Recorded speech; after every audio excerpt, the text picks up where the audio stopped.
சிரிக்க வைக்கும் சிந்திக்க வைக்கும் திரு தென்கட்சிக்கோ சுவாமிநாதன் அவர்களின் இன்றொரு தகவல் கதைகளை கேட்போம். திருநெல்வேலி மாவட்டத்தில் கோவில்பட்டிக்கு பக்கத்தில் உள்ள ஊர் கடம்பூர். காமராசர் முதலமைச்சராக இருந்த காலம். கடம்பூரில் ஒரு பள்ளி சீரமைப்பு மாநாடு நடக்குது. அந்த பக்கத்தில் உள்ள பள்ளிக்கூடம்லாம் அதில் கலந்துக்குது. கண்காட்சி வேற, ஊர் பூரா விழா கோலம். மறுநாள் மாநாடு நடக்க போகுது. ஆனால் முதல் நாளே மழை பிடிச்சிக்கிட்டுது. மறுநாளும் அது விடாமல் பேஞ்சிக்கிட்டு இருக்குது. காமராசர் காலையிலேருந்து பல்வேறு நிகழ்ச்சிகளில் கலந்துக்கிட்டு சாயந்தரமாக கடம்பூருக்கு வந்து சேர வேண்டியவர். மழை பேஞ்சிக்கிட்டு இருக்கிறதுனால நிகழ்ச்சி ரத்தாயிடுமோ என்னமோ அப்படின்னு எல்லாரும் சந்தேகப்பட்டுக்கிட்டு இருக்கிறாங்க. அவர் கோவில்பட்டி பயணிகள் விடுதியில் இருக்கிறார். கடம்பூர்லேருந்து சில பேர் போய் அவரை சந்திக்கிறாங்க. மழை பேஞ்சிக்கிட்டு இருக்குதே, என்ன செய்யலாம் அப்படின்னு கேட்குறாங்க. மழை பெஞ்சால் நல்லது தானே, அதுக்காக மாநாட்டை எதுக்காக ரத்து செய்யணும்? ஆசிரியர்கள் எவ்வளவு கஷ்டப்பட்டு ஏற்பாடு பண்ண மாநாடு, கட்டாயம் வந்துடுறேன் அப்படின்னாராம் காமராசர். உடனே புறப்பட்டார். மழையை பொருட்படுத்தாத மக்கள் கூட்டம். அது கலையாமல் காத்துக்கிட்டு இருக்கிறாங்க அவ்வளோ பேரும். தலைவர் வந்துட்டார்னு தெரிஞ்சது ஜனங்களுக்கு ஏகப்பட்ட உற்சாகம். ஜனங்கள் அவ்வளவு உற்சாகமாக வரவேற்றாங்க. மாநாடு ஆரம்பமாச்சு. மலர் மாலைகள் மலை மாதிரி குவிய ஆரம்பிச்சுட்டுது. வரிசையாக ஒவ்வொரு கல்வி நிலையம் சார்பாகவும் வரவேற்பு பத்திரம் வாசித்து கொடுக்குறாங்க. என்ன வாசிக்கிறாங்கங்கிறத காமராசர் கூர்ந்து கவனிக்கிறார். ஏகப்பட்ட புகழ் மொழிகள், ரொம்ப பாராட்டி புகழ்ந்து என்னென்னமோ வாசிச்சுக்கிட்டு இருக்கிறாங்க. கொடை வள்ளலே, குணக்குன்றே, மலையே, கடலே, இப்படி தமிழ் மொழியில் பாராட்டுறதுக்கு எத்தனை வார்த்தைகள் உண்டோ அத்தனையும் அதில் சேர்த்துருக்குறாங்க. காமராசர் பொறுமை இழந்துட்டார். போதும் போதும், உங்கள் எல்லாரையும் பார்த்து 2 வார்த்தை பேசிவிட்டு போகிறதுக்காக தான் நான் வந்திருக்கிறேன். எல்லாரும் மழையில் சிரமப்பட்டு நின்றுக்கிட்டு இருக்கிறீங்க. இப்படி என்ன புகழ்ந்து படிச்சுக்கிட்டே இருந்தால் எப்படி அப்படின்னாராம். அதுக்கப்புறம் பேசி முடிச்சிருக்கிறார். மாநாட்டு நிகழ்ச்சிகள் முடிஞ்சதும் இன்னொரு நிகழ்ச்சியில் கலந்துக்கிறதுக்காக புறப்பட்டாராம். ஒரு திறந்த ஜீப்பில் அவரை ஊர்வலமாக அழைச்சிக்கிட்டு போயிருக்கிறாங்க. தெருவில் 2 பக்கமும் ஏகப்பட்ட கூட்டம். அங்கங்கே ஜீப்பை நிறுத்தி ரோஜா மாலை, ஜருக மாலை இப்படி போட்டுக்கிட்டே இருக்கிறாங்க. அதையெல்லாம் அப்படி அப்படியே வாங்கி அங்கங்கே நின்றுக்கிட்டு இருந்த குழந்தைகள்கிட்டையும் தாய்மார்கள்கிட்டையும் கொடுத்துக்கிட்டே போகிறார். அந்த சமயத்தில் கூட்டத்துக்கு அப்பால் ஒரு பெரியவர் கையில் ஒரு மல்லிகை சரத்தோடு நின்றுட்டு இருக்கிறார். அவரால் முண்டி அடிச்சுக்கிட்டு முன்னால் வர முடியல. காமராசர் இதை கவனிக்கிறார். அவ்வளவுதான். உடனே நிறுத்தப்பா வண்டியை அப்படிங்கிறார். ஜீப்பு நிற்கிது. டிரைவரை பார்த்து, அதோ பார், அங்கே ஒருத்தர் நிற்கிறார் பார், அவரை இங்கே அழைச்சிட்டு வா அப்படின்னாராம். கூட்டம் வழி விடுது. அந்த பெரியவரை கிட்டத்தில் அழைச்சிட்டு வர்றாங்க. காமராசர் அவரை பார்த்து, வாங்க வாங்க, நல்லா இருக்கீங்களா அப்படின்னு சத்தம் போட்டு உற்சாகமாக விசாரிக்கிறாராம். பெரியவர் கண்களில் கண்ணீர், பேச்சு வரல. மல்லிகை சரத்தை அவருக்கு போடுறார். கொஞ்ச நேரம் அவர்கிட்ட பொறுமையாக பேசிக்கிட்டு இருந்துட்டு அவரை அனுப்பி வைக்கிறார் காமராசர். பெரியவர் போனதுக்கு அப்புறம் காமராசர் பக்கத்தில் இருந்தவங்க கிட்ட சொல்கிறார் அந்த பெரியவரை பற்றி. அந்த காலத்தில் ரொம்ப கஷ்டப்பட்டவர் இவர், ஜெயிலுக்கு போனவர் அப்படின்னு ரொம்ப உருக்கமாக நெகிழ்ந்து போய் சொல்கிறார். இதில் ஒரு விஷயத்தை கவனிங்க. தன்னை புகழ்ந்து படிக்கப்பட்ட வாழ்த்து மடலை படிக்க வேணாம்னு தடுத்து நிறுத்தினார். எங்கேயோ ஒரு மூலையில் கையில் ஒரு 4 முழம் மல்லிகை சரத்தோடு ஒதுங்கி நின்றுக்கிட்டு இருந்த அந்த தொண்டரை அவ்வளவு பெரிய கூட்டத்துக்கு நடுவுலையும் தேடி கண்டுபிடிச்சி கிட்டத்தில் கூப்பிட்டு அவர் கொடுத்த அன்பு மாலையை வாங்கி கழுத்தில் போட்டுக்கிட்டார். அதுதான் காமராசர். தோல்விகள் கூட அவரை கொஞ்சம் கூட பாதித்ததில்லை. ஒரு பொது தேர்தலில் அவர் தோற்று போகிறார். தொண்டர்கள்லாம் அழறாங்க. அதில் ஒருத்தர் மெதுவாக காமராசர்கிட்ட போய், என்ன தலைவரே, நீங்கள் கூட தோற்று போயிட்டீங்களே அப்படின்னு கலக்கமாக சொல்லியிருக்கிறார். அதுக்கு காமராசர், நான் கூட தோற்று போகிறதுக்கு பேர் தான்ப்பா ஜனநாயகம் அப்படின்னாராம். இந்த உலகத்தில் எல்லாருக்கும் மகிழ்ச்சி தரக்கூடிய ஒரு பொருள் எது? இது ஒரு முக்கியமான கேள்வி. இந்த கேள்விக்கு பொருத்தமான ஒரு பதிலை உங்களால் சொல்ல முடியுமா? அதாவது கொஞ்சம் யோசித்து பார்த்தா பணம்னு சொல்லலாமா? இப்போ கையில் காசு இல்லாதவங்ககிட்ட ஒரு 10 ரூபாயை கொடுத்தா அது அவனுக்கு சந்தோஷத்தை கொடுக்கும். ஏற்கனவே வருமான வரி பிரச்சனையில் சிக்கி இருக்கிறவர்கிட்ட இன்னும் கொஞ்சம் பணம் இருந்தாங்கன்னு சொல்லி கொடுத்தோம்னா அது அவருக்கு சங்கடத்தை தான் கொடுக்கும். அதனால் அந்த கேள்விக்கு பணம்ங்கிறது பொருத்தமான பதிலாக இருக்க முடியாது. கேள்வி என்னன்னா, இந்த உலகத்தில் எல்லாருக்கும் மகிழ்ச்சி தரக்கூடிய ஒரு பொருள் எது? சரி, இனிப்புன்னு சொல்லலாமா? ஏன்னா எல்லாருக்கும் இனிக்க தானே செய்யும். அதுலேயும் ஒரு சிக்கல் இருக்குது. சர்க்கரை வியாதிக்காரங்களுக்கு அது என்ன சந்தோஷத்தையா கொடுக்கும்? ஆக எல்லாருக்கும் வேறுபாடு எதுவும் இல்லாமல் மகிழ்ச்சியை கொடுக்கக்கூடியது வேற ஏதோ ஒன்று இருக்குது. அது என்னன்னு கண்டுபிடிக்கணும். அதுதான் இன்றைக்கி தகவல். இப்போ அதை கண்டுபிடிக்கணும்னா இந்த கதையை கேட்கணும். அது என்ன கதைன்னா, ஒரு ஊரில் ஒரு ராஜா இருந்தார். அவருக்கும் இதே சந்தேகம் வந்துட்டுது. அதாவது எல்லாருக்கும் இன்பம் தரக்கூடிய பொருள் எது அப்படின்னு. இதுக்கு பதில் தெரிஞ்சுக்கிறதுக்கு ஆசைப்பட்டார். சரி, அதுக்கு என்ன செய்யலாம்னு யோசனை பண்ணார். நாட்டு மக்களுக்கு பகிரங்கமாக ஒரு அறிவிப்பு கொடுத்தார். நம்ம நாட்டு மக்கள் இன்பம் தரக்கூடிய பொருள் எதுன்னு நினைக்கிறாங்களோ அதை கொண்டுகிட்டு வந்து அரண்மனையில் உள்ள கண்காட்சி மண்டபத்தில் வைக்கலாம். அப்படி அவங்க வைக்கிற பொருள்களில் எது எல்லாருக்கும் இன்பம் தரக்கூடியதாக இருக்குமோ அதை வச்சவருக்கு 1000 பொற்காசுகள் பரிசு அப்படின்னு அறிவிப்பு கொடுத்துட்டார். ஜனங்கள் இந்த அறிவிப்பை கேட்டாங்க. அதுக்கப்புறம் சும்மா இருப்பாங்களா? 1000 பொற்காசுன்னா சும்மாவா? அவங்க கையில் என்னென்ன கிடைச்சதோ அதையெல்லாம் கொண்டாந்து அரண்மனை காட்சி மண்டபத்தில் வச்சுட்டாங்க. அதுக்கப்புறமா ராஜா அங்கே வந்தார். ஒவ்வொன்றா பார்த்துக்கிட்டே வந்தார். முதல்ல ஒரு குயில் இருந்தது, இனிமையாக பாடக்கூடிய குயில். இந்த குயிலோட இன்னிசை எல்லாருக்கும் இன்பம் தரக்கூடியது தான். இருந்தாலும் காது கேட்காதவங்களுக்கு இந்த இசை எப்படி இன்பம் தர முடியும்? அதனால் இது சரியில்லைன்னு விட்டார். அடுத்தபடியாக போனார். அங்கே என்ன வச்சுருக்குறாங்கன்னு பார்த்தா ஒரு அழகான மயில் அங்கே தோகை விரித்து ஆடிக்கிட்டு இருக்குது. இந்த மயிலோட ஆட்டம் மனசுக்கு இன்பம் தரக்கூடியது தான். இருந்தாலும் பார்வை இல்லாதவங்க இந்த ஆட்டத்தை பார்த்து ரசிக்க முடியுமா? முடியாது. அதனால் இதுவும் சரியில்லை அப்படின்னு சொல்லிவிட்டார். அதுக்கு அடுத்தபடியாக போனார். பல வகையான இனிப்பு பண்டங்களை வச்சுருந்தாங்க. பார்த்தார், வயசானவங்களுக்கும் நோயாளிகளுக்கும் இது இன்பம் தராது, துன்பம் தான் கொடுக்கும் அப்படின்னார். இப்படி ஒவ்வொன்றா பார்த்துக்கிட்டே போகிறார். அழகான மலர்கள், கனிகள், ஓவியங்கள் எதுவுமே பொருத்தமாக தெரியல. சகல பேருக்கும் இன்பம் தரக்கூடிய வகையில் எதுவும் இல்லை. கடைசியாக வந்தார். அங்கே ஒரு களிமண் பொம்மை இருந்தது. அது என்ன பொம்மை தெரியுமா? பசியால் வாடி இருக்கிற ஒருத்தருக்கு ஒரு அம்மா இனிமையாக பேசிக்கிட்டு சோறு போடுறது மாதிரி அந்த பொம்மையை செஞ்சுருந்தாங்க. அதுக்கு கீழே அன்பு அப்படின்னு எழுதியிருந்ததுதான். ராஜா பளிச்சுன்னு ஒரு முடிவுக்கு வந்தார். அந்த பொம்மையை செஞ்ச சிற்பியை வரவழைச்சார், பரிசு கொடுத்தார். அன்பு ஒன்று தான் எல்லாருக்கும் இன்பம் அளிக்கக்கூடிய பொருள். காது கேட்காதவங்களும் அதை கேட்க முடியும், பார்வை இல்லாதவங்களும் அதை பார்க்க முடியும், குழந்தைகளும் அதை உணர முடியும் அப்படின்னு அதுக்கு விளக்கம் கொடுத்தார் அந்த மன்னர். இந்த உலகத்தில் எல்லாருக்கும் மகிழ்ச்சி தரக்கூடிய ஒரு பொருள் அன்பு தான். அதை புரிஞ்சுக்கிட்டு தான் சில கணவன்மார்கள் மனைவி பேரில் ரொம்ப அன்பை காட்டிக்கிறது வழக்கம்.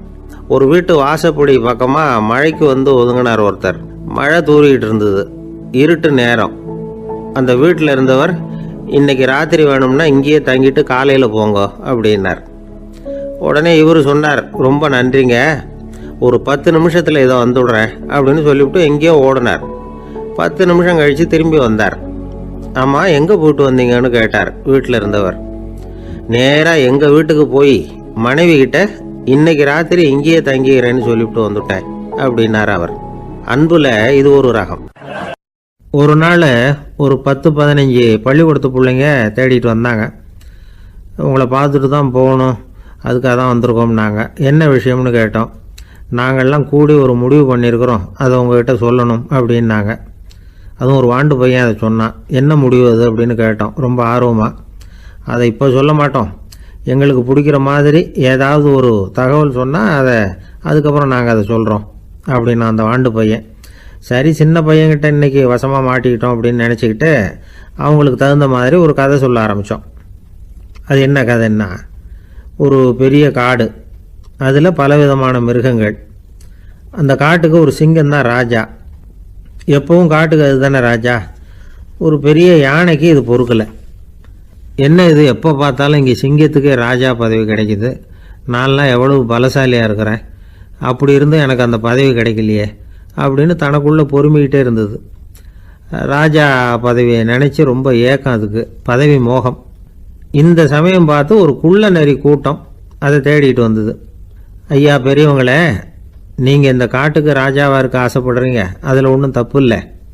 ஆனால் அதுக்கு முன்னாடி நீங்கள் எங்கள் கூட்டத்துக்கு கொஞ்ச நாள் தலைவராக இருங்க, அதாவது ராஜாவாக இருங்களேன், உங்களுக்கும் ஒரு ட்ரைனிங் கிடைச்சது மாதிரி இருக்கும் அப்படின்னு சொல்லியிருக்குது இந்த கூட்டம், குள்ள நரி கூட்டம்.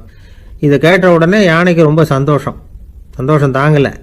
அதுதான் எப்போன்னு பதவிக்காக காத்துக்கிட்டு இருக்குதே. இருந்தாலும் கொஞ்சம் பிகுவோட, சரி நீங்கள்லாம் இவ்வளோ தூரம் என்ன தேடிட்டு வந்து கேட்கறதுனால மறுக்க முடியல அப்படின்னு ரொம்ப ஏதோ அவளுக்கு சிரமப்பட்டு ஒத்துக்கிறது மாதிரி ஒத்துக்கிட்டது. ஏதோ உங்கள் ஆசைக்கு கட்டுப்படுறேன், கொஞ்ச நாள் உங்கள் கூட்டத்துக்கு ராஜாவாக இருக்கிறதுக்கு சம்மதிக்கிறேன் அப்படின்னுது. உடனே அந்த யானை ராஜ நட போட ஆரம்பிச்சிட்டுது. யானை வந்து சாதாரணமாக நடந்தாவே எப்படி இருக்குங்கிறது நமக்கு தெரியும். அதுவே ராஜ நடந்தால் எப்படி இருக்கும் கற்பனை பண்ணி பாருங்கள்.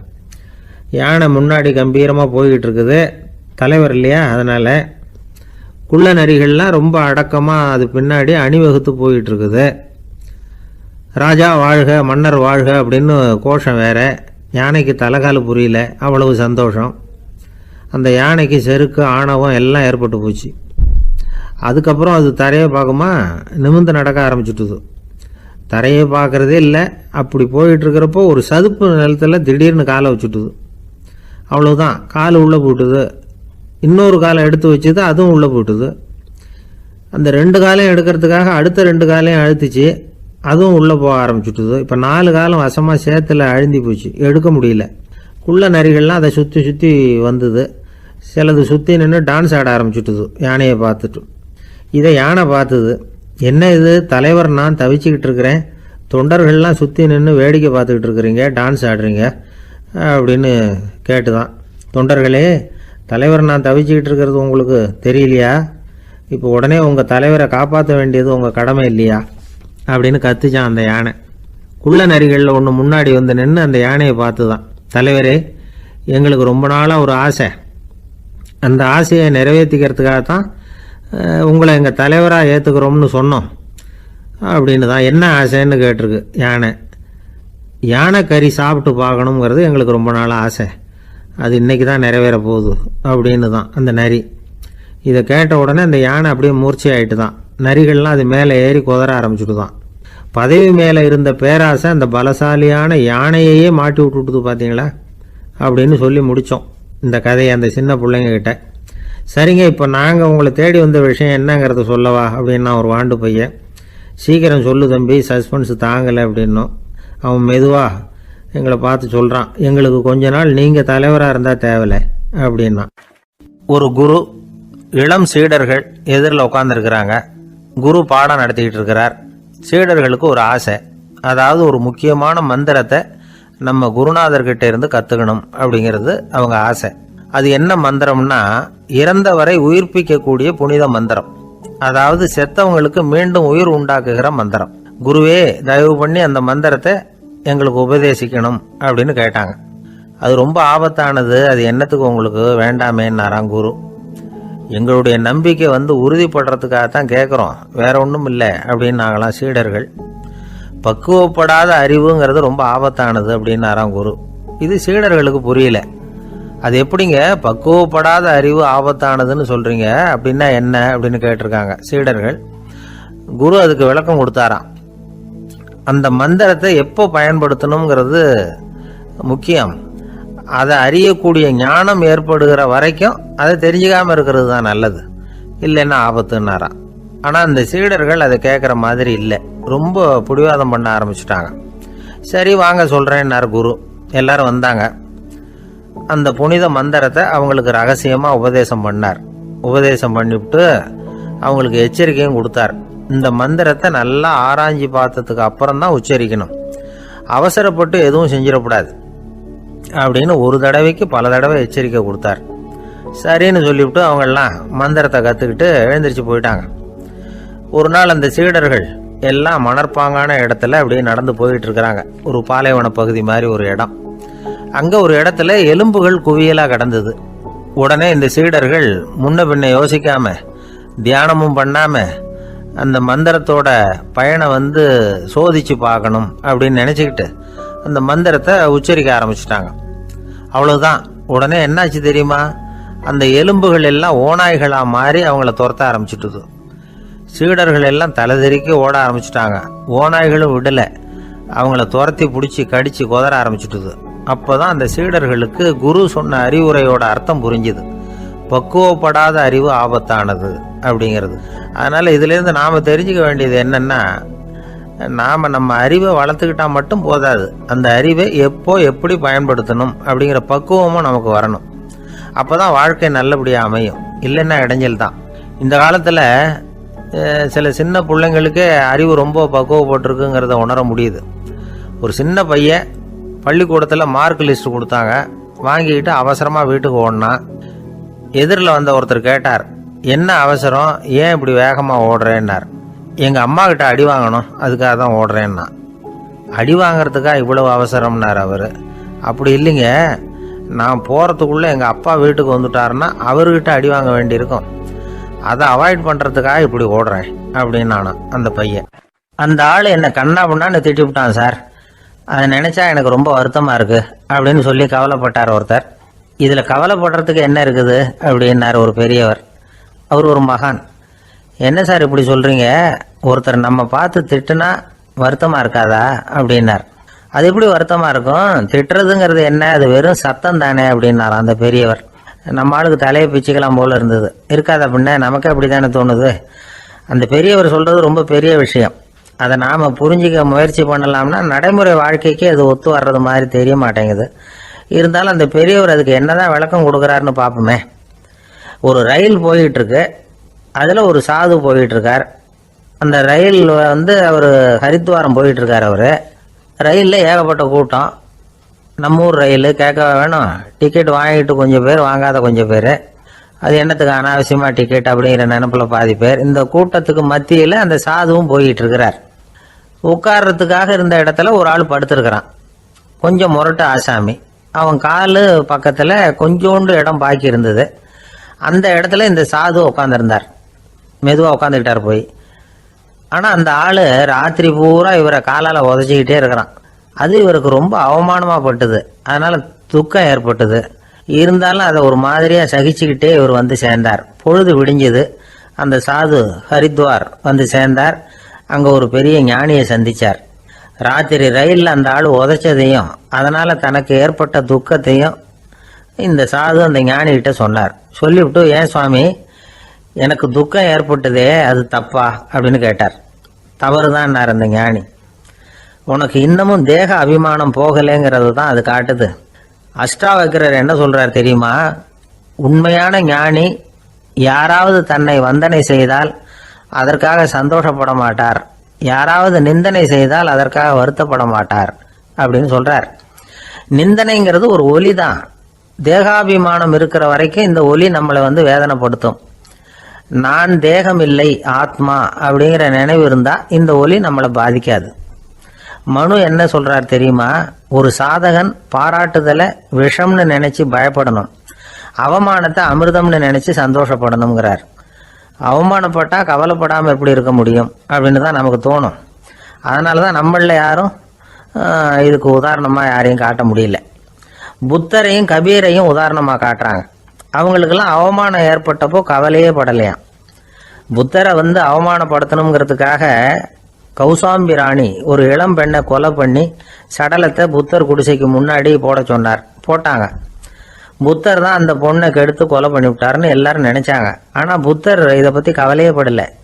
அப்புறமா உண்மை தெரிஞ்சதும் புத்தர் புகழ் இன்னும் அதிகமாயிட்டது. மீண்டும் அடுத்த பதிவில் சந்திப்போம். தேங்க்யூ.